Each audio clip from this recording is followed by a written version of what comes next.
Pada suatu malam yang penuh dengan badai di dalam New World, sebuah kapal berlayar mengarungi gurun pasir. Ya, gurun pasir. Mereka berlayar menuju sebuah tower yang aneh dan mencurigakan.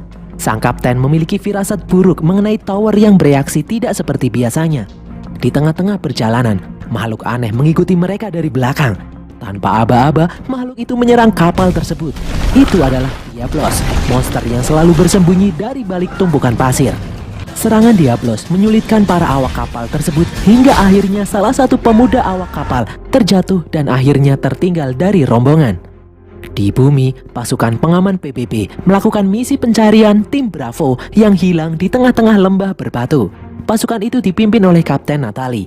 Sepanjang jalan, mereka melewati batu-batu prasasti aneh berjejer di pinggir jalan. Mereka menemukan jejak aneh peninggalan pasukan tim Bravo. Setelah ditelusuri, di tengah jalan, jejak itu menghilang begitu saja seperti hilang di telan bumi. Mereka pun kebingungan.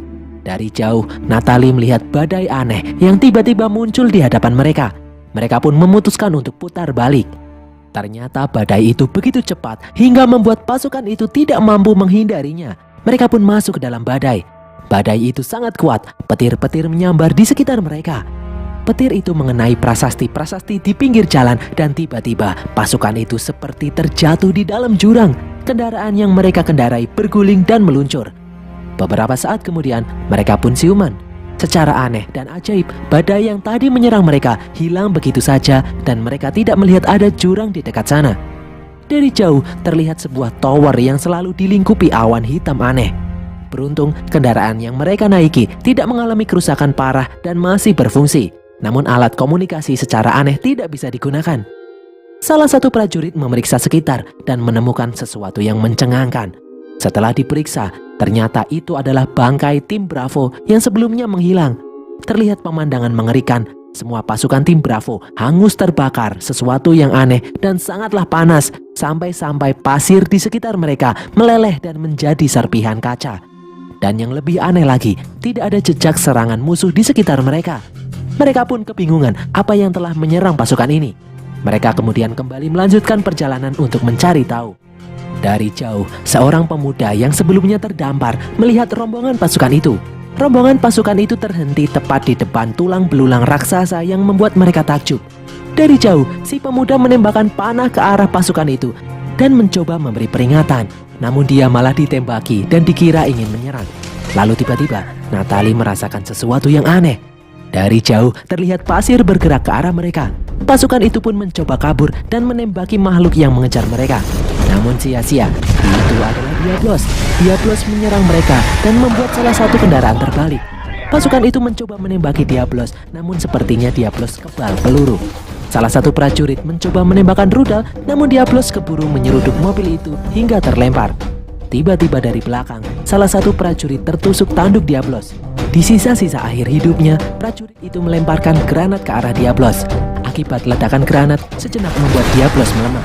Melihat kesempatan itu, para prajurit yang tersisa kabur menuju bebatuan di dekat mereka. Dari jauh, sang pemuda mencoba membantu dengan menembakkan panah bom ke arah Diablos. Beruntung pasukan itu masuk ke dalam gua dan berhasil lolos dari kejaran Diablos. Malam harinya, di tengah kepanikan, Natalie mencoba menenangkan anak buahnya. Lalu tiba-tiba dari belakang sesuatu menyerangnya. Itu adalah laba-laba raksasa. Natalie pun tidak sadarkan diri dan detak jantungnya tidak terdeteksi. Menyadari tidak ada yang bisa mereka perbuat lagi, para pasukan itu pun pergi meninggalkan jasad Natalie. Mereka mencoba menyelamatkan diri. Mereka dikepung oleh puluhan laba-laba raksasa. Satu persatu pasukan ditangkap oleh monster laba-laba. Di tempat lain, Natalie kembali sadar. Ternyata dia masih hidup. Natalie mencoba untuk bangkit, namun dari belakang dia kembali diserang oleh monster laba-laba. Beberapa saat kemudian Natalie pun siuman. Dia ada di dalam benda yang berbentuk seperti kepompong hitam. Natalie pun berusaha mengeluarkan diri. Setelah berhasil keluar, Natalie terkejut melihat beberapa anak buahnya juga ada di sana sudah tidak bernyawa. Natalie ada di dalam sarang monster laba-laba. Dia pun mencoba kabur dengan menahan rasa sakit luar biasa. Natalie mengambil beberapa peralatan yang mungkin bisa dia gunakan. Natalie melanjutkan perjalanan dengan menyalakan flare sebagai penerangan. Tidak disangka di sana dia bertemu dengan salah satu anak buahnya yang masih bertahan. Natalie mencoba memapah anak buahnya yang kesakitan itu. Di depan mereka terlihat cahaya. Sedikit lagi mereka bisa keluar. Tiba-tiba di belakang mereka muncul monster laba-laba yang mengejar. Anak buah Natalie membuka baju dan keluar puluhan laba-laba kecil dari dalam tubuhnya. Dia pun menyuruh Natalie untuk kabur, biar dia yang menjadi umpan. Natalie lalu membakar monster itu dan kemudian berlari keluar dari lubang. Kaki Natalie sempat tertarik, namun dia melempar peluru yang dia simpan ke arah monster tersebut. Dan hal itu membuat dia bisa lolos keluar dari gua. Di luar, Natalie memeriksa tubuhnya, ternyata masih aman, tidak ada yang aneh. Dari atas, Natalie melihat monster laba-laba itu takut dengan sinar matahari. Natalie yang kelelahan itu pun terduduk diam di atas sarang monster laba-laba. Natalie kemudian mengobati luka di kakinya. Dia menaburkan bubuk mesiu ke kulitnya yang terluka dan kemudian membakarnya. Setelah itu, dengan tertatih, Natalie berjalan menyusuri bukit. Sampai di atas, dia melihat bukit itu dikelilingi lautan pasir yang sangat luas. Natalie lalu mencoba melempar batu ke arah pasir, dan benar sekali, Diablos masih ada di sana. Setiap ada pergerakan di pasir, Diablos akan muncul. Natalie kemudian menelusuri bukit. Dia menemukan kubangan air, namun baunya sangat busuk, dia tidak bisa meminumnya. Natalie pun kembali berjalan. Dia melihat tumpukan bangkai kapal. Dia lalu memasukinya. Natalie mencoba mencari air, namun tidak ada apa-apa di sana. Tiba-tiba dari belakang, sang pemuda mengunci Natalie dari belakang. Namun ternyata Natalie tidak selemah itu. Dia pun melawan, karena dia mengira orang itu akan berbuat buruk padanya. Mereka berdua pun bertarung. Si pemuda sempat terluka di dadanya, namun dia berhasil melumpuhkan Natalie. Pemuda itu mengikat Natalie dan segera membawanya ke tempat persembunyian. Karena sebentar lagi, monster laba-laba atau yang dia sebut Nerscylla akan keluar dari sarang. Di dalam tempat persembunyiannya, pemuda itu mengambil air tetesan embun untuk minum dan lumut untuk dimakan. Pemuda itu lalu menyembuhkan lukanya dengan ramuan yang dia buat sendiri. Dia kemudian berdoa. Pagi harinya, pemuda itu keluar untuk memeriksa tower yang selalu diselimuti badai. Dia juga melihat Diablos selalu berjaga di lautan pasir. Saat kembali ke tempat persembunyian, ternyata Natalie sudah tidak ada di sana. Pemuda itu pun bingung. Tak disangka tiba-tiba Natalie menyerangnya hingga pingsan dan mengikatnya. Natalie kemudian mengambil air untuk minum, namun pemuda itu malah menendang air tersebut. Natalie pun murka. Natalie kemudian menghancurkan altar doa si pemuda. Karena kejadian itu, pemuda itu pun bangkit dan menyerang Natalie. Mereka berdua kembali bertarung hingga keluar dari persembunyian. Mereka berguling-guling dan pemuda itu terperosok ke dalam sarang Nerscylla. Merasa kasihan, Natalie menolong pemuda tersebut. Dia pun berhasil diselamatkan. Natalie kemudian melepaskan ikatan pemuda itu. Natalie lalu memberi pemuda itu sisa potongan coklat miliknya. Setelah dimakan, pemuda itu sangat menyukainya. Mengetahui Natalie bukan ancaman, mereka pun berdamai. Pemuda itu lalu memberi Natalie sebotol minuman. Natalie yang kehausan itu pun langsung meminumnya. Dengan bahasa isyarat, pemuda itu memberitahu Natalie kalau dia tahu Natalie datang dari dalam badai. Untuk kembali, maka Natalie harus mendatangi tower yang dilingkupi badai tersebut. Namun mereka harus menghindari ancaman Diablos yang masih berkeliaran. Natalie lalu memberitahu kalau dia memiliki basoka di mobilnya. Namun pemuda itu malah pesimis. Pemuda itu memiliki ide yang lebih baik. Dia ingin mengambil jarum sengat milik Nerscylla yang beracun. Dengan racun itu, dia bisa melumpuhkan Diablos. Sore hari menjelang maghrib, Natalie bernyanyi di atas sarang Nerscylla. Dan berhasil, satu ekor Nerscylla terpancing dan mengejarnya. Dia pun berlari. Nerscylla itu terjerat jebakan dan sang pemuda melompat membelah kepala Nerscylla lalu memotong jarum penyengatnya. Mereka berdua lalu berlari kembali masuk ke dalam tempat persembunyian. Sambil menunggu fajar, mereka berdua pun berbincang-bincang. Natalie menyebut kalau dirinya adalah seorang prajurit. Pemuda itu lalu melakukan gerakan seperti seorang pemburu. Natalie lalu menjuluki pemuda itu The Hunter. Di luar, puluhan Nerscylla mengepung persembunyian itu. The Hunter kemudian berdoa. Dia menjelaskan kalau patung yang dia genggam di altar doa adalah keluarganya yang sudah lama tiada karena desanya dulu diserang monster yang bernama Rathalos. Pagi harinya, The Hunter mengambil racun di bagian tubuh Nerscylla yang didapat sebelumnya, lalu meletakkan di panah miliknya. Mereka mempersiapkan peralatan untuk mengelabui Diablos. Natalie lalu berlatih menggunakan berbagai persenjataan yang ada di kapal itu. Natalie berlatih menggunakan dual blades bersama The Hunter. Natalie terkejut karena dual blades bisa mengeluarkan percikan api jika disatukan. Dan misi pun dilaksanakan. Mereka melemparkan barel ke arah lautan pasir. Dan hal itu berhasil memancing Diablos untuk keluar. Mereka berdua kemudian berlari menuju kendaraan perang Natalie. Mereka berdua dikejar oleh Diablos. Sejenak mereka berhenti dan Diablos pun ikut berhenti. Hunter lalu berinisiatif menjadi umpan. Dia berlari dan kembali dikejar Diablos. Dia pun terlempar. Hunter lalu melepaskan anak panah dan berhasil mengenai salah satu mata Diablos. Tidak disangka, Diablos masih sehat-sehat saja. Dari jauh, Natalie menembaki Diablos menggunakan Gatling gun, namun tidak mempan. Beberapa saat kemudian, Diablos mulai oleng terkena racun. Natalie lalu menembakkan bazooka ke arah Diablos, namun percuma saja. Dia pun bersembunyi ke dalam mobil dan terlempar diserang oleh Diablos. Saat terdesak, dari atas, Hunter menancapkan pedang ke kening Diablos. Namun akibatnya dia terlempar cukup jauh dan pingsan.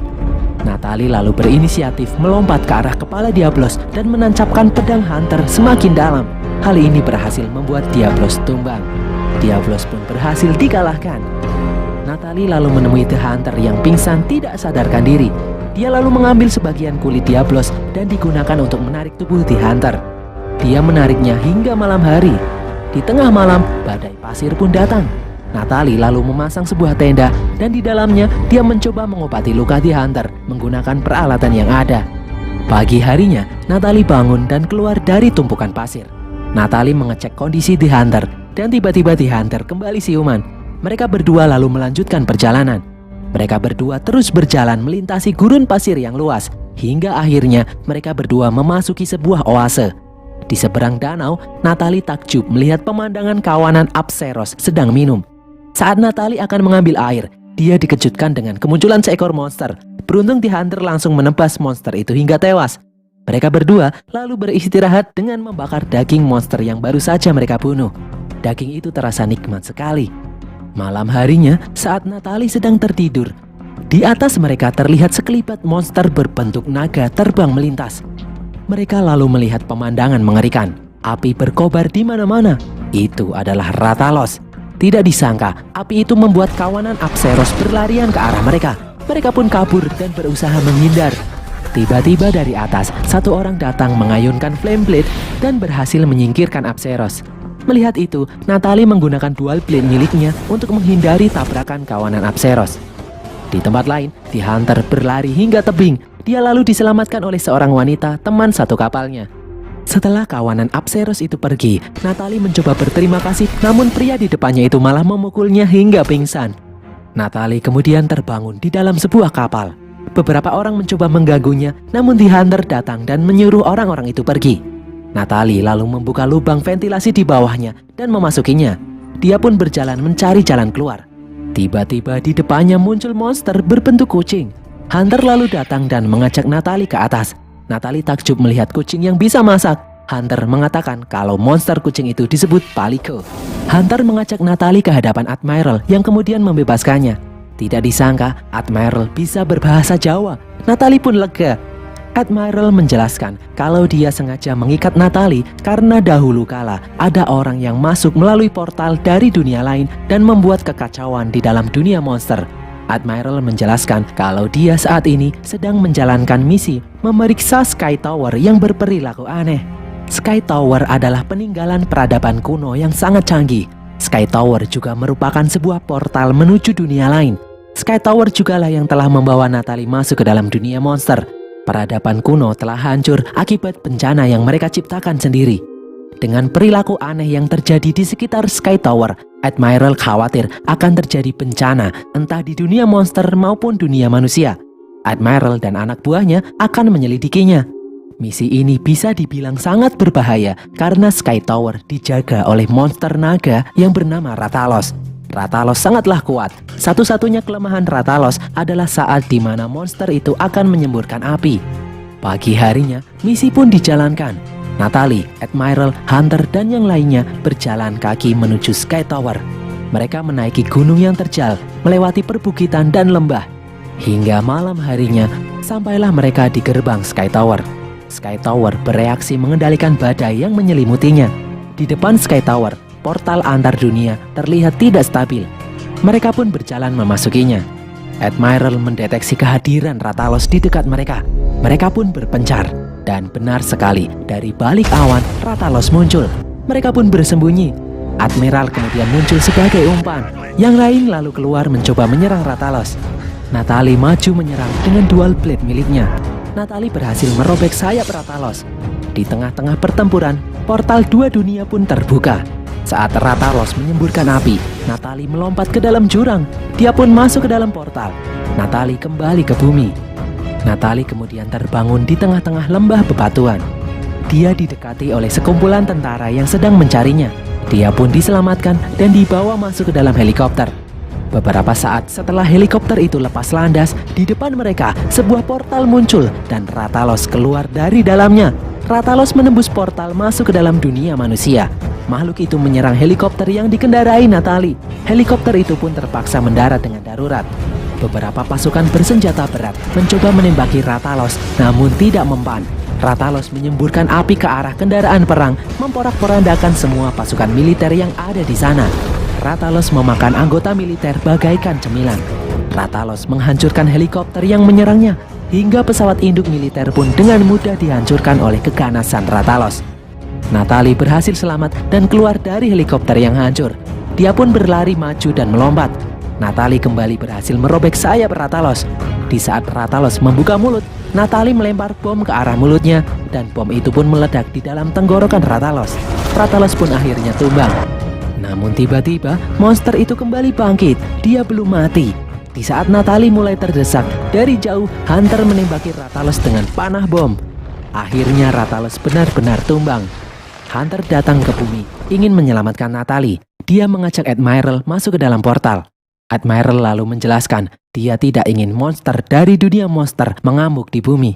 Beberapa saat kemudian, tidak disangka dari jauh portal kembali terbuka. Dari dalam portal terlihat monster naga lain terbang ke arah mereka. Itu adalah Gore Magala.